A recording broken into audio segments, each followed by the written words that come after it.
சிம்மம் ராசிக்காரர்களுக்கு இந்த ஆகஸ்ட் மாதத்தை பொறுத்த வரைக்கும் உங்கள் ராசிக்கு அதிபதி சூரியன் உங்கள் குடும்பஸ்தானாதிபதி புதனோட சேர்க்கை பெற்று உங்கள் ராசிக்கு 12ஆம் இடமான விரயஸ்தானத்தில் இருக்கக்கூடிய காரணத்தினால வெளிநாடு வெளி மாநிலங்களில் வேலை வாய்ப்புகளுக்காக எதிர்பார்த்து காத்துக்கிட்டு இருக்கவங்களுக்கும் சரி, அதே மாதிரி செய்யக்கூடிய வேலையில் ஒரு பணி இடமாற்றம் வேணும் அப்படின்னு எதிர்பார்த்துக்கிட்டு இருக்கவங்களுக்கும் சரி, இந்த மாதம் உங்களுக்கு அதற்கான வாய்ப்புகள் காத்திருக்கு அப்படின்னே சொல்லலாம். 9ஆம் இடத்து அதிபதி செவ்வாய் உங்களுடைய தனஸ்தானத்தில் இருக்கக்கூடிய காரணத்தினாலும் சரி, அதே மாதிரி 10ஆம் இடத்து அதிபதியான தொழில் ஸ்தானாதிபதி சுக்கிரன் உங்கள் ராசிக்கு லாபஸ்தானத்தில் குருவோட சேர்க்கை பெற்று இருக்கக்கூடிய காரணத்தினாலும் சரி, பேச்சை தொழிலாக கொண்டவர்கள், மார்க்கெட்டிங், ஐடி, தகவல் தொடர்பு சார்ந்த துறைகள், வாடிக்கையாளர்களோட நேரடியாக தொடர்பு உள்ள துறைகளில் பணிபுரிகிறவங்களுக்கு இந்த மாதம் உங்களுடைய தொழில் அப்படின்றது ரொம்பவே சிறப்பாக இருக்கும் அப்படின்னு சொல்லலாம். உங்கள் தனஸ்தானத்தில் செவ்வாய் இருக்கக்கூடிய காரணத்தினாலும் சரி, உங்கள் ராசிக்கு 7ஆம் இடத்துல சனி வக்ரகதியில் ராகுவோட சேர்க்கை பெற்று இருக்கக்கூடிய காரணத்தினாலும் சரி, யாருக்கும் கொடுக்கல் வாங்கல், ஜாமீன் கையெழுத்துறது, சூரிட்டி கையெழுத்துறதில்ல கொஞ்சம் கவனம் எச்சரிக்கையோடு இருங்க. ஏன்னா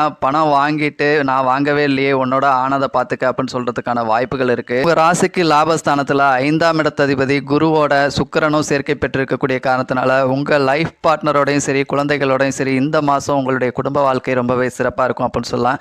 ஸோ மேலும் விவரங்களுக்கு ஆஸ்ட்ரோ ஆதிரன் சேனலை சப்ஸ்கிரைப் பண்ணுங்கள், லைக் பண்ணுங்கள் நண்பர்களே.